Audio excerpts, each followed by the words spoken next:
आज कल्याण पूर्वमध्ये डॉक्टर बाबासाहेब आंबेडकरांच्या पुतळ्याचं गेल्या वर्षीच लोकार्पण झालेलं, त्याचप्रमाणे स्मारकाचं सुद्धा या 13 तारखेला मोठ्या उत्साहात जल्लोषात लोकार्पण होणार आहे। मान्य खासदार श्रीकांतजी शिंदे साहेबांच्या अथक प्रयत्नाने, मार्गदर्शनाने या ठिकाणी 13 तारखेला मान्य उपमुख्यमंत्री एकनाथजी शिंदे साहेब यांच्यासोबत अनेक मंत्री येणार आहेत आणि त्यांच्या हातून या ठिकाणी लोकार्पण होणार आहे। आणि 13 तारखेपासून विद्यार्थी असतील, महिला असतील, ज्येष्ठ नागरिक असतील, या ठिकाणी तरुणांसाठी सुद्धा हे दार उघडं होणार आहे। आणि बाबासाहेब आंबेडकरांच्या जीवनातील इंटरनेटच्या माध्यमातून डिजिटल असं त्यांचं जीवनपट दाखवण्यात येणार आहे। त्यामुळे मी मान्य खासदार श्रीकांतजी शिंदे साहेबांना धन्यवाद देतो। आज मान्य आयुक्त साहेब गोयल सर यांनी या ठिकाणी पाहणी केली आणि या ठिकाणी पाहणी केल्यानंतर अनेक या ठिकाणी अजून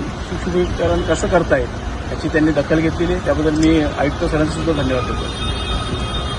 स्मारक समितीचे मार्गदर्शक आमचे महेश गायकवाडने सांगितलेले आहे। खासदार श्रीकांत शिंदे यांच्या खासदार निधीतून कल्याणपूर्वचे ते खासदार आहेत। आंबेडकर प्रेमी लोकांनी त्यांना आव्हान दिलं होतं, या ठिकाणी बाबासाहेब आंबेडकरांचा पुतळा होणं अतिशय गरजेचं आहे। पण ज्यावेळेला खासदार शिंदे साहेबांनी बोलले पुतळ्यापेक्षा बाबासाहेब आंबेडकरांचं स्मारक मी तुम्हाला करून देतो, जागा त्यांनी महापालिकेकडून घेतली आणि कल्याणमध्ये स्मारक जे झालेले आहे ते दिल्लीला ज्या पद्धतीने ते स्मारक आहे त्याच्यापेक्षा चांगल्या प्रकारचं झालेलं आहे। त्याचप्रमाणे इथे न्यू वाशीला सुद्धा एक स्मारक आहे, त्याच्यापेक्षा सुद्धा चांगलं आहे। आणि या स्मारकापासून मुलांनी, बहुजन समाजाने आणि सर्व समाजाने बाबासाहेबांच्या विचारातून त्यांची स्फूर्ती वाढवावा यासाठी ते स्मारक आहे। आणि या ठिकाणी आता जे नवीन आयुक्त आलेले आहेत त्यांच्याकडे आमच्या स्मारक समितीने काही तक्रारी दिलेली आहे आणि त्या तक्रारीचं सुद्धा निवारण ते करतील अशा प्रकारचं नवीन आयुक्तांनी सांगितलेलं आहे। आणि या ठिकाणी जास्तीत जास्त लोक हे स्मारक पाहायला येतील अशी अपेक्षा करतो। जय भीम, जय भारत।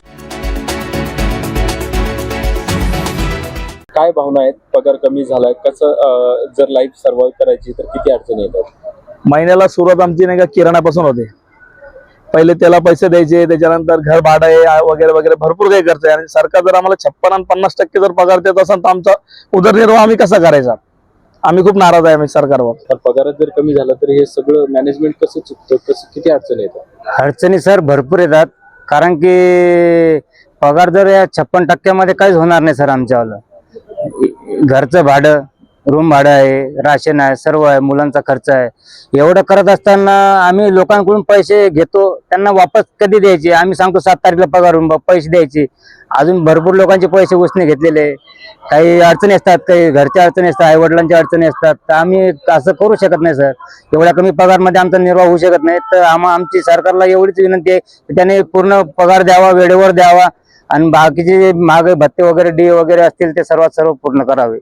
काल एसटी महामंडळाकडून 56% वेतन एसटी कर्मचाऱ्यांना करण्यात आलं। या संदर्भात संपूर्ण महाराष्ट्रामध्ये कर्मचाऱ्यांमध्ये तीव्र असंतोष पसरलेला असून येणाऱ्या कालावधीमध्ये जर एसटी महामंडळाचे कर्मचाऱ्यांचे जर पगार वेळेवर झाले नाही तर 8 तारखेपासून काम बंद आंदोलन करण्यात येईल असा इशारा या ठिकाणी एसटी कर्मचारी संघटनेच्या वतीने मी या ठिकाणी देत आहे।